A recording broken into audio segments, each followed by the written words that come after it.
Good afternoon, Patriots, and welcome to the 206th audio chat on the QNewsPatriot Rumble Channel series.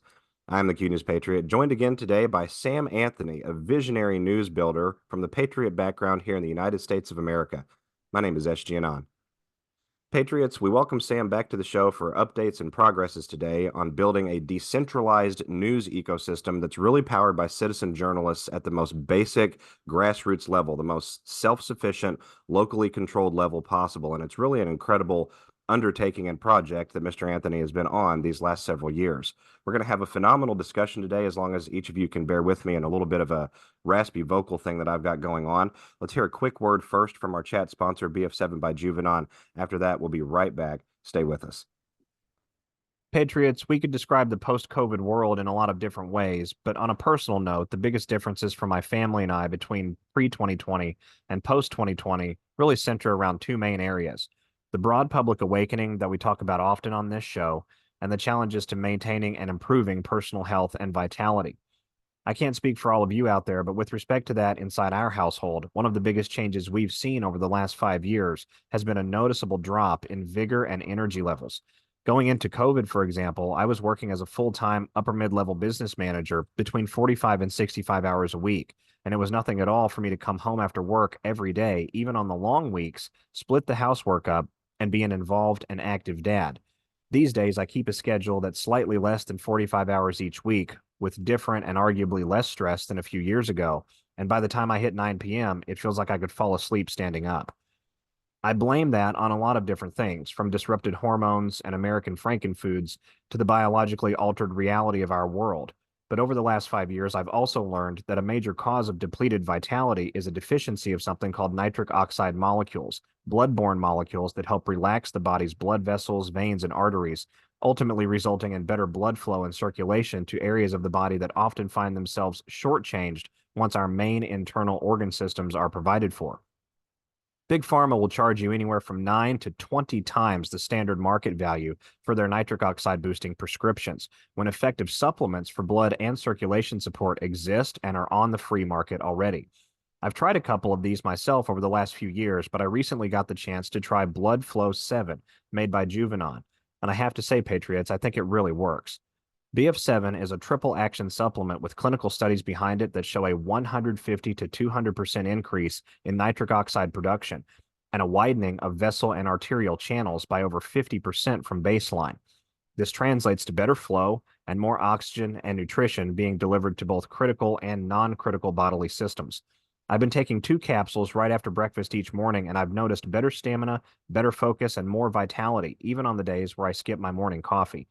It's made with naturally derived ingredients, including the inactive fillers, and customer reviews found online suggest people are noticing real results with BF7 in just hours and days rather than weeks or months.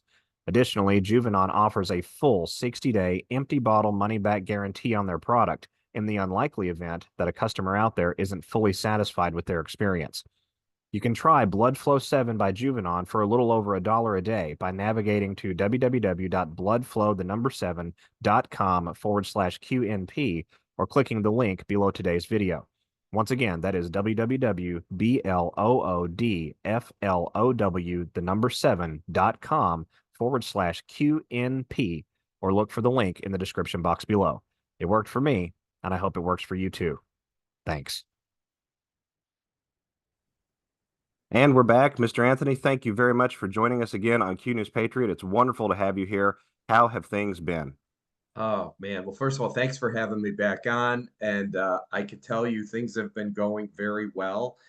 It seems like, the whole, from my standpoint, the whole media industry, from the legacy media is imploding because, we've got almost 6,000 news reporters now, SG.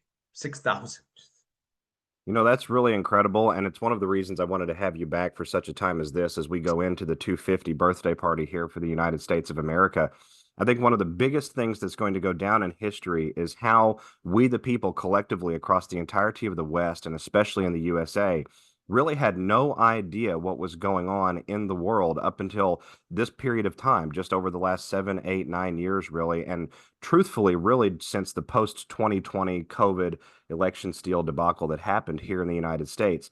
And all of that blame lays at the feet of the mainstream media, the mainstream press, and the betrayal that has occurred from those outlets that were supposed to help keep us informed and help keep us on track as we went about, doing our things throughout our lives, living our lives, paying our taxes, lawfully working, and getting along with one another. I want to get your perspective on that in just a minute, but it's been a little while since you've been on. Do you mind to give us a quick recap? What is your news? What's your background, Mr. Anthony, and how did these conversations, how did these missions blend themselves? So Your News is a hyper local news platform. I'll call it a news content distribution platform. So we operate in every city in the United States. So think of me as the local newspaper on steroids. I'm in every city in the United States with USA wrapped around it, right? USA Today. So we could serve news to a city, a county, a market, state, regional, or national. All news organizations are aggregators of information. And what I mean by that is people that have news will send what's called a press release to the media. So you have PR firms, nonprofits, you'll have a church that's having a bake sale. Somebody from the church sends that press release to the media, which is radio, TV, and print in the market they're in. The news organizations aggregate that information and then they decide what they're going to air or publish. So what we are is an aggregator with massive scale. Remember, we have the ability to publish all of it because we can localize the content by subject and geography. So our goal would be to take all the content that flows out of the US, aggregate that all under one umbrella, and create one uniform media. In addition, you know how YouTube and Rumble and X and Facebook have monetization models where content creators that produce news can share in the ad revenue? Well, our platform allows for news reporters to report local news, submit it freely without censorship, and then share in the advertising revenue. And then an ad platform where somebody can buy an ad and target it to one zip code and everywhere in between. So let me explain the scale to that, which I'll show you in a little bit. However many ads the local paper or any news website can put on their sports page, we can do in one zip code, SG. So it's like having 70,000 different editions. Now, how this all plays in when it comes to what's happening, because I agree with you. I mean, I'm blown away at how the mainstream media has been lying to us for years. And I'm just going to tell you, put my 2 cents in when it comes to this. In the early 80s, there was over 500 independent news outlets. And then what you had was what they call a roll-up, where you had the institutional money come in and start acquiring all this stuff, right? All these different media outlets. And this is why you have 6 independent news outlets that control the mainstream media. So for those of you who have seen the Sinclair Broadcasting video with the 50 television saying the same thing at the same time, a threat to our democracy, you have to know that came from one source, right?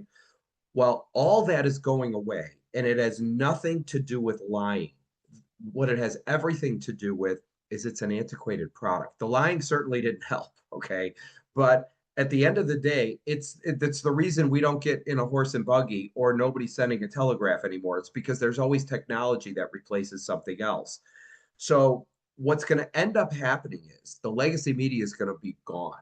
It's going to be replaced by a product like ours, a hyper local news platform with a social component where the public can interact and share in the narrative, which is what they want. It'll have a monetization model where news reporter could submit their work freely without censorship, and a self-service ad platform somebody could buy an ad target to one zip code. This is where it's all heading. Everything is moving to platforms, and I'm going to tell you the reason why. It's not that you don't know it, but I'm going to give you an example. YouTube has 61 million creators. They had 3 billion people on the site last month. Did you hear what I just said there? Okay, 3 billion people. And then you have Rumble, which has 250,000. Now, Rumble filled the void for all the people that were kicked off. Rumble had 250,000 creators. They call them channels, and they had 52 million visitors. We have 6,000 content creators, and we had 1.5 million visitors last month. So that everything is moving. Yeah, that everything is moving to platforms. And the reason is because imagine TikTok with 100 million people. You have 100 million people telling people to watch their show on TikTok. That's the platform, right? So it's hard to compete with that. So if you take all mainstream media combined, they don't even compete with Joe Rogan, SG. I mean, he's bigger than all of them daily. So now you have platforms and the platform. So all I am is a platform. Our niche is local news. And so the content we carry, you're not going to find on Rumble or on, I'm talking about the local stuff on Rumble or on YouTube or any of that. It could be the church bake sale, the city council meeting, the high school football game. That's the stuff that sets us apart. And ultimately, what we do will become the next mainstream media. Well, it's fascinating that you all drill down so much on the locality component because that is really how the mainstream media has segmented and filtered its information and really compartmentalized it to a great degree in animus, sort of in an antagonistic way, if you will, against we the people. Whereas what your news appears to be is just the inverse of that, quite literally the opposite. It is locally driven, it's hyper focused, but it's not curated. It's being, I mean, outside of certain reasonable filters, I would assume, but you have citizen journalists that come on there, they have a story in their town, they create an account, and if I'm wrong, please correct me as I convey this. They create an account and then they start publishing their information, the news that they see around them, the information that's going on in their community. Is that a correct characterization? It's 100%. I mean, we're a citizen-powered press. That's what we are. I mean, everybody's heard of Nick Shirley, I would assume by now, right? Nick Shirley is like the poster child for citizen journalism. Here's a kid who's 23 years old, never worked at a radio station, a TV station, or a newspaper, never went to journalism school. And all of a sudden, this guy's breaking massive stories. He's monetized on X. So his content is up on X and he's got a massive following. When he posts a story, he gets tons of views, and the advertisers, he gets a percentage of the ad revenue. Um, that's where everything is shifting. But our niche is somebody that covers the local politics, the local high school sports. It's a little different, but we could add the national in. So at some point in time, Nick Shirley will end up on our platform, but this is where it's all going. You know, before YouTube, SG, and before technology like what we're on right now, before it existed, you had to go to journalism school. You had to get a job at a broadcast radio or TV station, and you had to work your way up the chain. How many people on YouTube do you think went to broadcast journalism school? How many? Pretty much nobody. Probably not many. I mean, the point is anybody can become a broadcast journalist on YouTube, and the marketplace decides what content they like. I mean, what YouTube did for video broadcast and how we consume video content, your news is doing for local news reporting. You don't have to be a journalism major. You don't have to go to journalism school. The next journalist on our platform in your community is most likely going to be somebody you know. It's going to be your neighbor who signs up that already goes to the city council meetings or the high school football games or whatever it is and starts reporting on it and sharing it with the community. And you already know and trust them. This is where it's all headed. It's completely decentralized news, and it democratizes who gets to say it.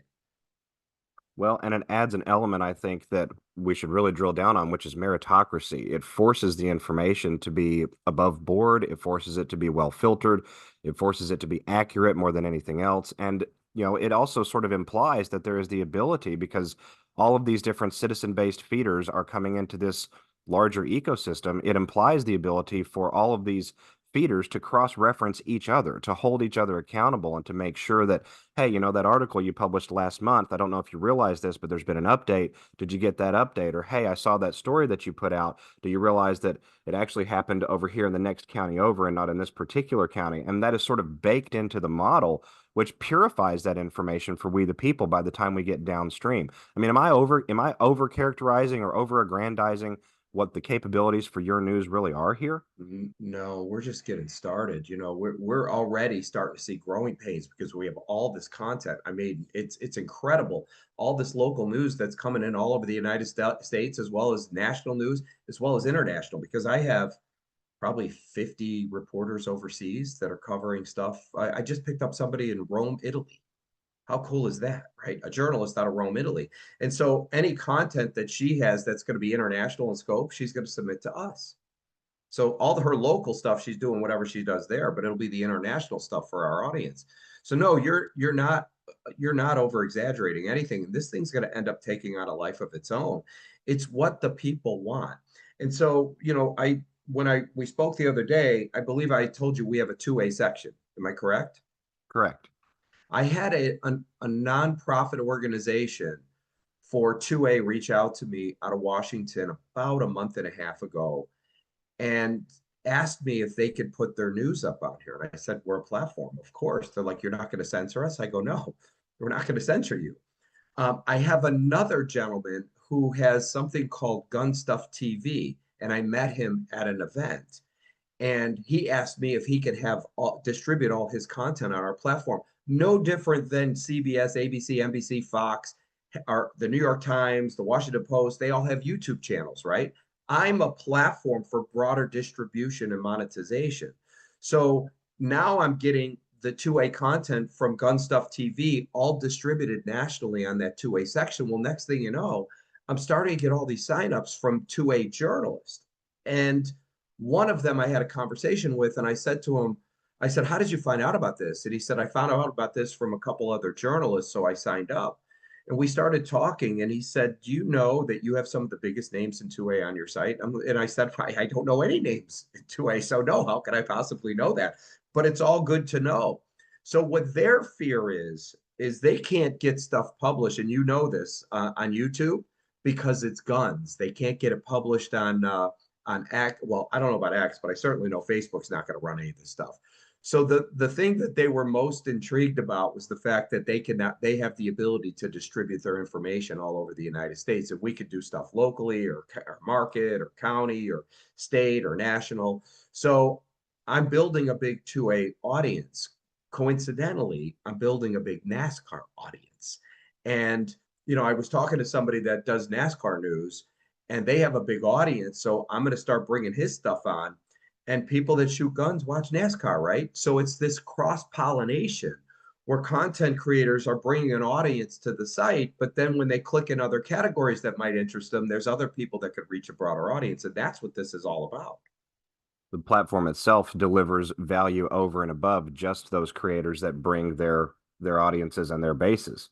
Exactly. I have there were two good gentlemen I talked to on Zoom the other day, and they do hockey news. And one writes, he covers the Philadelphia Flyers. The other one was the Buffalo Sabres.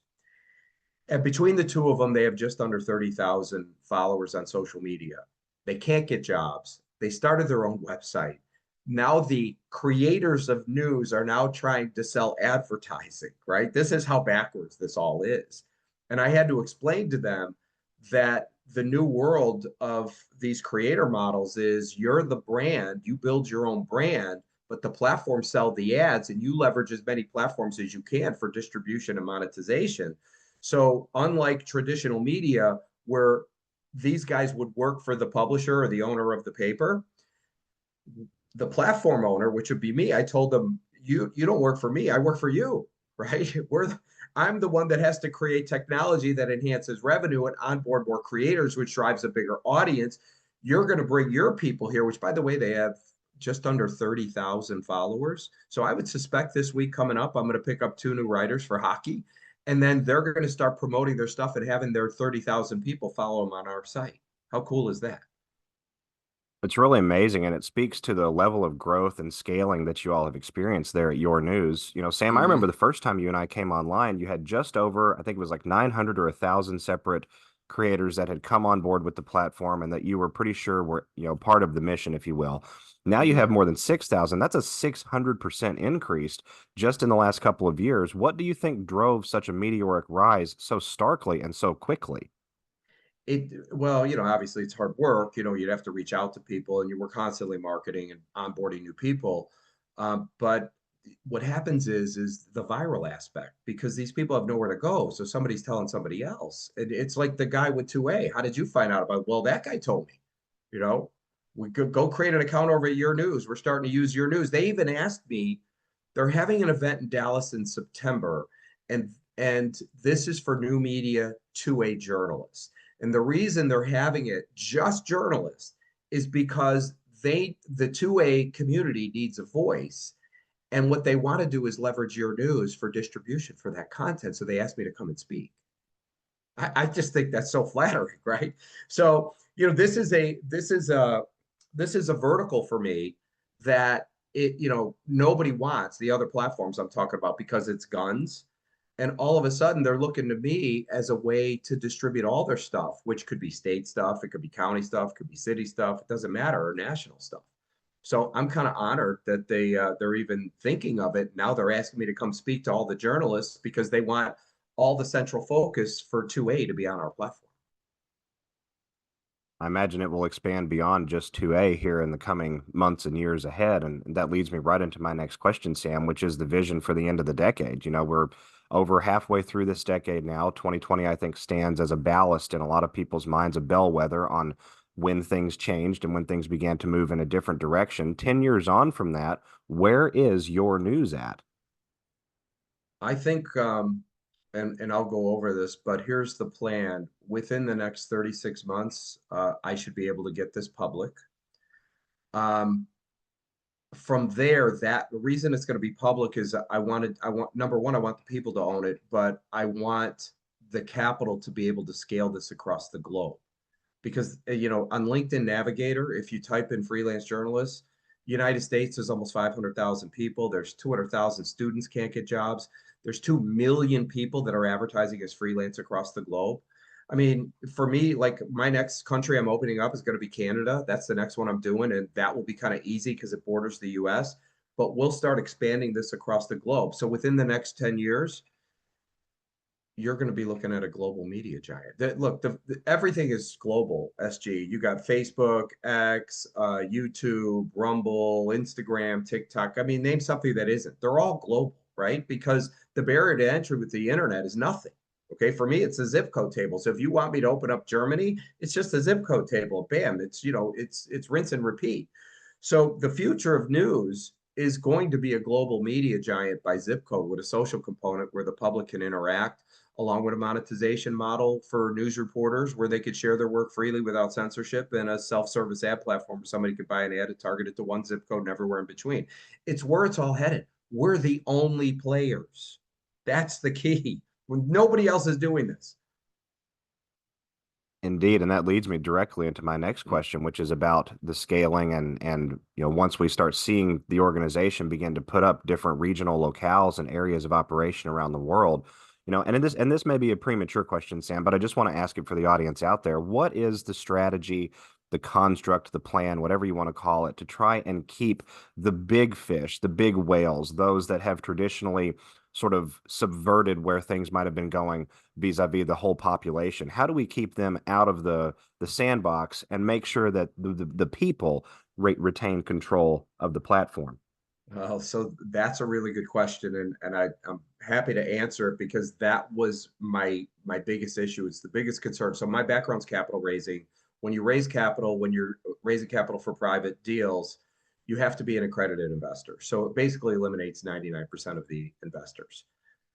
The people you go to are the institutional money because they're all looking for deals and they have all the money, right? So you could have somebody that has like a family office or a hedge fund or private equity, and they raise capital for that fund specifically to deploy it to deals. And then some deals, some of them are like right now AI is big. Remember when cannabis was big? A lot of them were doing cannabis. Now it's AI.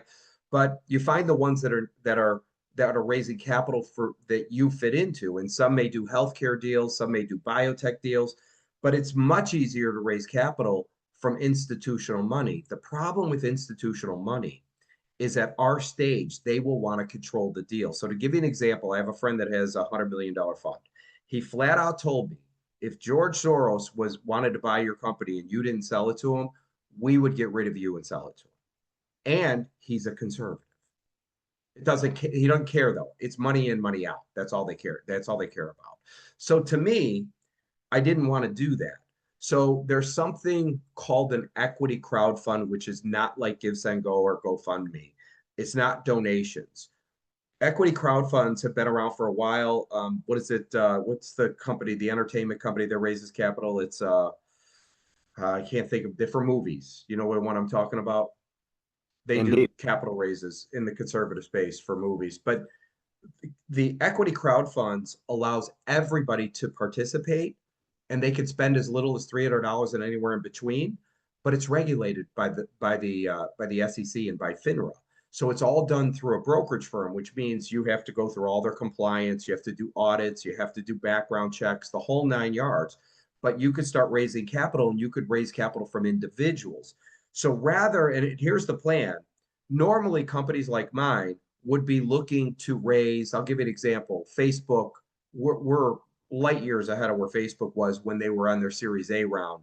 And they did their Series A round at 99 million. So make it $100 million valuation. And they did a $20 million raise. So they sold 20% of the company. What we're doing is we're raising capital in small amounts. And we just finished a round, and we used a different platform for that. But now we move to another platform, which I'll show you. But the amount of money we're raising is small amounts. So even though it's a low valuation, and I'll just make this up, if I have a $20 million valuation and I'm selling $1 million, people get 5% of the company.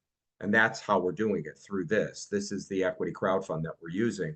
So people can actually make an investment. Now, do you see the right below my video? Do you see where it says $2 a share, $300 minimum? And do you see the amount of money I'm raising? Indeed. 365. This, we just put this up. Okay, I'm only raising 365 grand because the next round I do is going to be 1.2 million, but it's either going to be at $3 or $4, and we'll get into why. But it raises the price. So the people getting in now are getting a cheaper price, but there's a reason why we're selling that amount of stock. So not too many people own it. We'll do another one at $1 million, and then we'll follow it up with probably a 5 million and then an IPO. And that's how it works. But the IPO, and I'll get into how these properties are valued in just a second, will be a much higher valuation. You know, it is really incredible. It looks like so far the platform itself has raised over $500,000 towards this particular mission and is only speeding up and accelerating. There's a plan, there's a vision here. We have a team, we have terms, all of the different things that people would want to know. Let me ask a silly question about financials, Mr. Anthony. You know, we talk about investments and things like that. The investment right now, according to the page here, would be about $2 per share, minimum of 300. So about 150 shares or so would be the minimum investment. What is a reasonable prognostication for where that could go, given the market value of some of these other platforms that are in the same space? Can I share my screen and show you? Would you want me to do that? Okay. So platforms with nobody using them have a zero value, right? Common sense. And in order for a platform to have value, it has to have a user base, meaning people that are creating content on it. So something like a TikTok, if it didn't have anybody using it, it would be worthless. All platforms have the same products. You could follow people on X, you could follow people on Instagram, you could follow people on YouTube. So they all have all the same technology along with self-service ad platforms, and they also have the ability for people to post stuff. So all that has to be in place. The way Wall Street values them is on how many content creators it has. So I'm gonna show you so you'll see exactly what it is because I have it all set up. Tell me when you see what I'm looking at. We can see it now. Okay. So I asked Google, what is the market cap of Rumble? The market cap is the amount of shares times the price. Price is $9. However many shares it is, it's $3.13 billion. Okay. Well, the question I asked is how many channels does Rumble have? Because YouTube and Rumble, they call them channels. Rumble features 250,000 active content creators. Now, the reason I'm showing you this, YouTube has 61 million, but they're part of Alphabet. So there's like, over 100 companies that make up that market cap.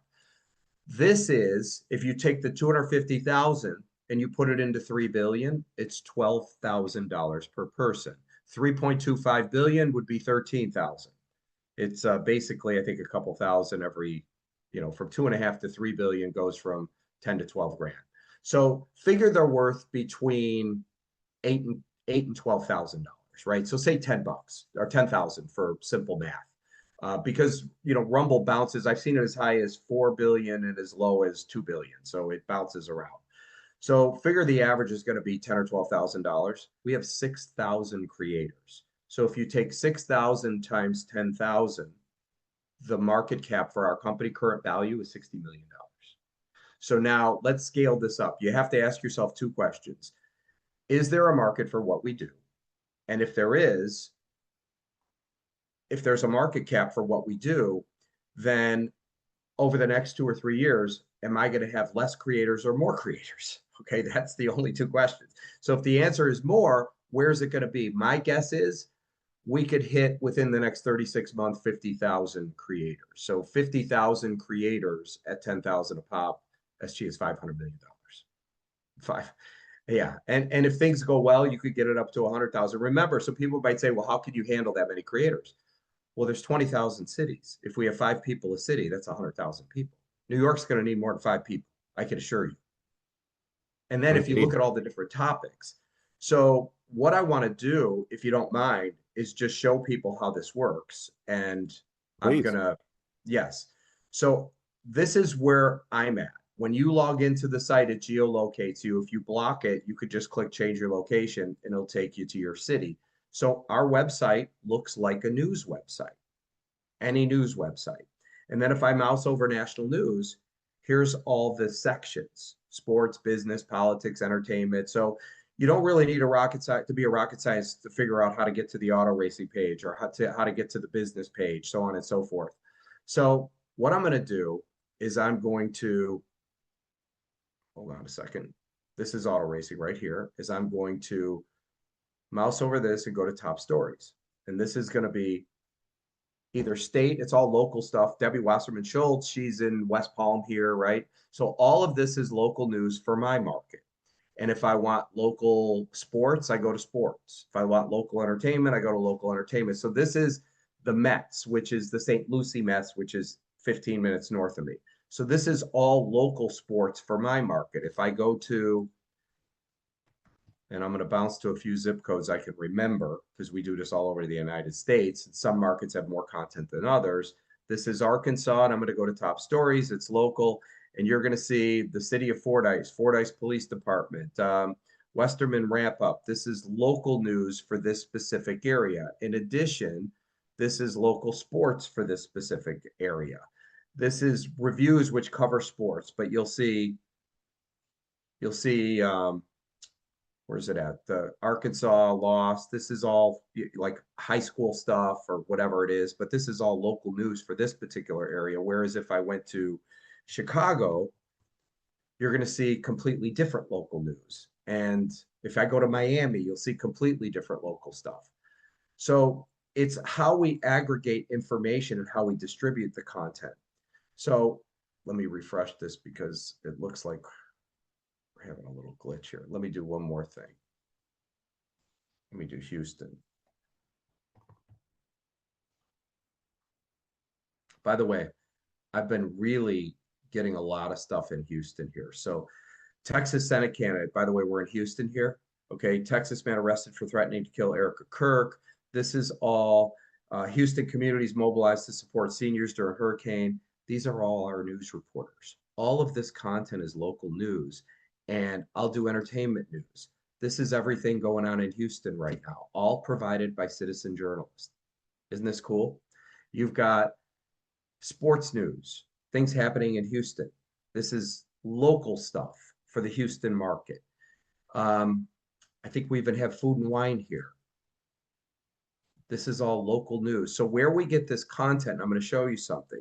Our contributors all have author pages. So this is Mary. This is her author page. Here's her follow button. She's new on the site. But this is her, what do they call it? Like you have your own YouTube channel or your Rumble channel. Her so profile. This is her profile page. Whereas if I go over here to multimedia and your news videos,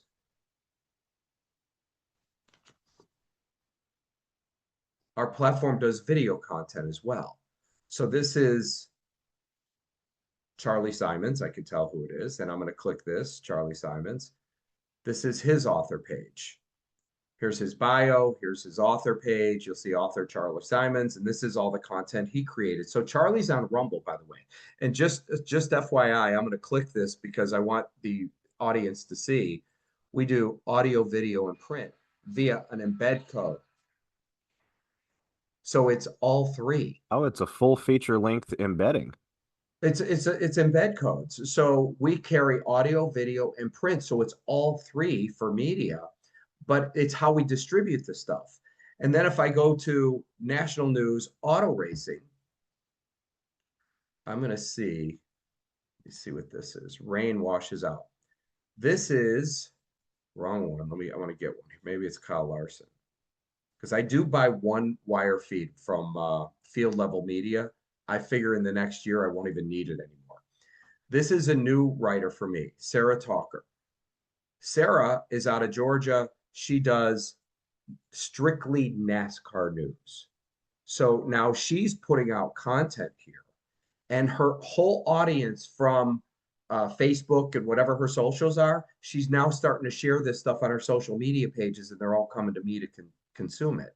So just like you have the national 2A people, which are promoting their own content, and as that content comes in, these people are redistributing that content back out to their socials. Their people come in, but then somebody could say, well, I like NASCAR, and they could come here and find Sarah's story. Or I have another gentleman that does, I'll show you. And I don't know which ones they are, so I'm going to pick, let's see. So this is Sarah again. So I want to see, here it is right here.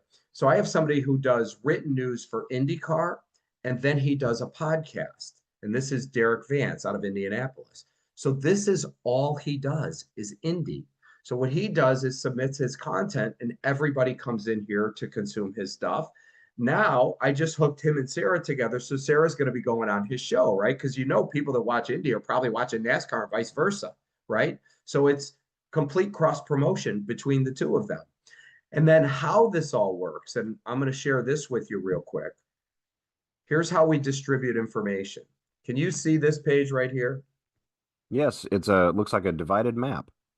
So this is how the world works today in terms of media. These are your television DMA maps. So this is for network TV. So whatever you're watching on the Fox, CBS, and ABC affiliate, this is the market they cover.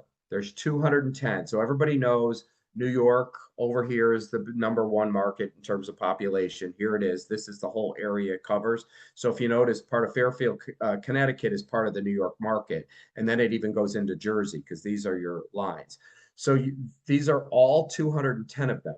Well, they're all built into our system. So if I want a story to go to New York, I just type in New York. This is the market, which means it would take it to that whole area. If I wanted to go to the Chicago market, it would go to the Chicago market. Now, here's where it gets real interesting. Governor DeSantis, I'm in Florida. So DeSantis is working on property taxes in the state of Florida. Well, nobody cares in the other 49 states. I mean, maybe they do, but from the standpoint of news, it's going to be news for the state of Florida. So if he signs some bill into law, well, there's all the zip codes for the state of Florida. So when we have a story about DeSantis, all you do is select add, which assigns it to the state, and you put it into the politics section, which is right here. If it's more granular in scope, these are all the counties within Florida. So you pick a county like Palm Beach, and then you could add another county if you wanted to.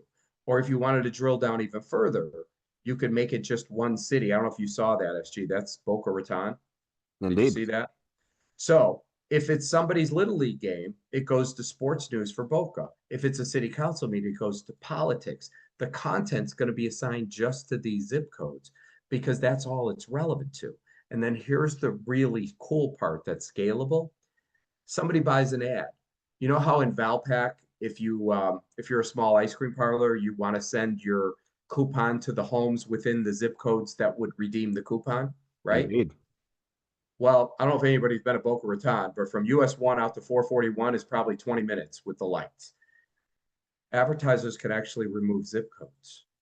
So you can actually run an ad to one zip code. I don't know if you could see that, but it's 33499. 33499. And then you could put the ad around the specific type of content that's relevant to your product. So if it's obviously golf content, if you sell golf clubs, you want to be around golf related content. If you sell hockey sticks, you want to be around hockey related content. If you sell pots and pans, you want to be around food and wine related stuff. Or you could do multiple things where your ad appears. It doesn't matter. So if you're If you're selling American flags, you want to be around all our conservative content, which would be our, all the stuff in the Your News videos, for the multimedia, because that's all politically conservative, our front page, politics, things like that. But this is how we distribute the information. And now when you look at the amount of categories right here, the reason I tell you, if we have 50 people a city, it's not an exaggeration. You know how many high schools there are in Maricopa County? I believe 80. I looked it up one day. Maybe it's 83, but it's a lot. Now, I don't know how many. I know they have football. I know they have basketball. I know they have soccer. What else do they have? You name it, right? Maybe they have lacrosse. I don't know. Probably four or five games going on per school, right? One person can't cover all this. So you're talking 80 schools with high school sports. I mean, you're talking, you might have 150 people covering high school sports just in one county. Now you're starting to see the scale.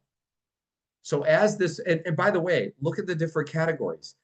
So some people are movie critics. All they want to do is movie reviews. Some people do restaurant reviews. Some people do home and garden stuff. Some people do travel.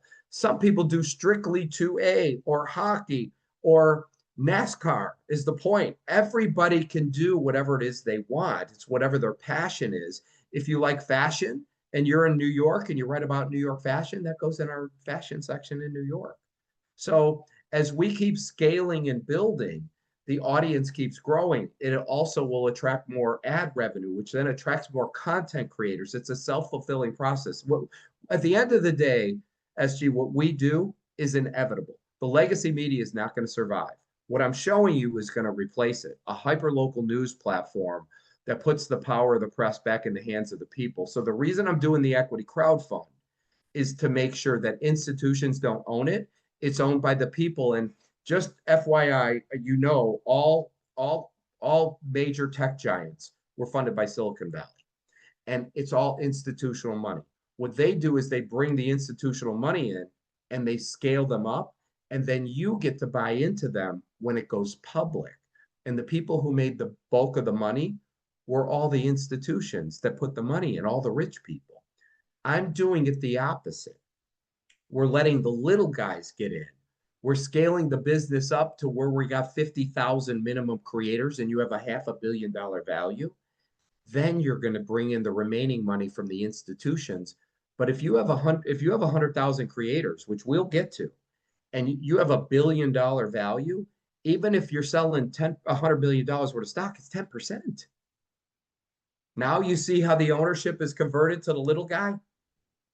Well, it flips the old model on its head. It provides for the little guy to get in where the gains actually exist rather than when there are merely scraps left at the table. Completely. So all the money in this business is going to be made from here till you go public. That's where the monster money. So people always tell me, what is the upside? Well, I'm selling stock right now. I'm only selling 365 grand. That's it. The valuation is $20 million. Well, what is this worth? First of all, do you think I'm going to get to 100,000 content creators? If the answer is yes, I already showed you the value. It's $1 billion. So what's the difference? What's the upside between 20 million and $1 billion? And there's your upside at 100,000. But what if you wanted to sell at 50,000? Well, it's 500 million. What if you wanted to sell when we got to 300,000? And that's all it is. So it's real simple. The marketplace will decide the value of the company, but it's going to be based on how many creators. So the question is, how many creators do we have before you want to sell it once we go public? And this is something that over the next 10 years will mature into a massive entity. And ultimately, this is what replaces the legacy media. So my plans are, I own the bulk of the company, so I'm selling small pieces. Once we get to the point of public, I'll own over 51% of the stock. That stock will go in some kind of trust. There'll be rules on it. So nobody can ever buy the company because it'll be controlled by the 51. And we'll have to put in rules that say nobody could change the culture of the company, like what we witnessed with YouTube and Twitter and Facebook. It's really just positively incredible, Sam, I have to say. And what you've managed to do here, aggregating all of these different things together. And really conceiving this idea and bringing it forth. I think it's original in the information ecosystem. I don't think I've ever seen anything like this. And that leads me to my last and final question here, and that's Mm. why. What drove a Patriot venture capitalist from the financier world prior to 2020? What compelled you to get involved in this at such a level? Because this is clearly what appears to be your mission in life for such a time as this. Well, it is. And by the way, I will tell you, I was a little late to the game. For anybody who's heard me before, I didn't believe the media was lying until Trump won in 16. So I have a partner, and my partner said to me, "The media is lying." I go, "Why would they lie? They live here. Why would you not? Why would you tell a lie?" Well, was she right? I mean, my God, I couldn't believe the amount of lies. And when Trump won, everybody turned on him. First of all, they were all nice to him because they never thought he was going to win. Remember? And all of a sudden, you have all this Russia collusion stuff. His 4 years, the only thing they were trying to do was stop him. They were trying to impeach him. It just became crazy. And that's when I realized what I'm doing is really important.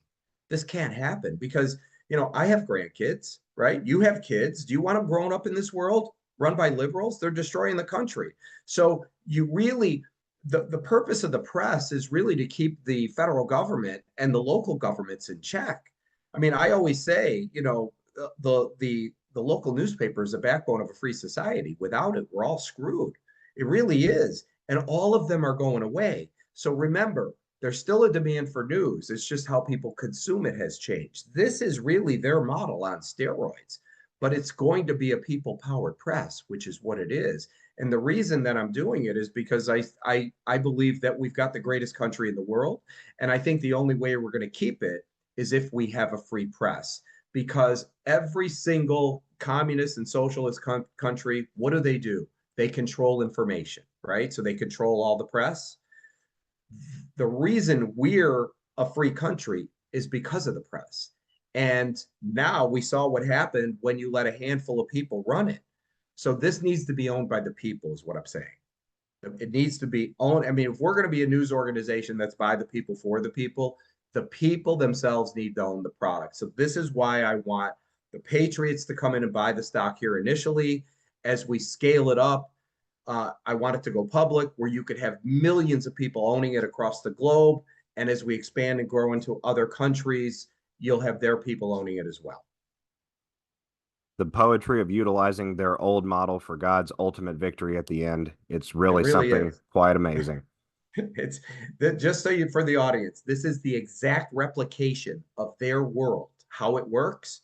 Just put in a system, kind of like the automakers created systems that eliminated jobs. This is just their system that allows the public to interact and contribute to the narrative along with a monetization model. So this is inevitable. I keep saying it. What we do is inevitable. If I don't do this, somebody will. The void needs to be filled.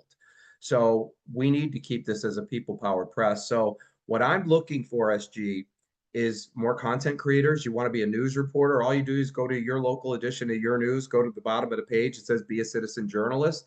You click it, fill out the application. There's a few videos if you could watch them, and you could become a citizen reporter in your community and start reporting the news. And then for people that are interested in investing, there's an invest button down at the bottom, which will take you to the page that SG was showing you, which has all the information you're going to need. And if you want to make an investment, you could spend $300 and anywhere in between. This one I'll be able to get rid of. When I say get rid of, we have a $365,000 offering, so I'm going to hopefully get this done by the end of the year. Then we'll start a bigger one, but that price will be $3 or $4.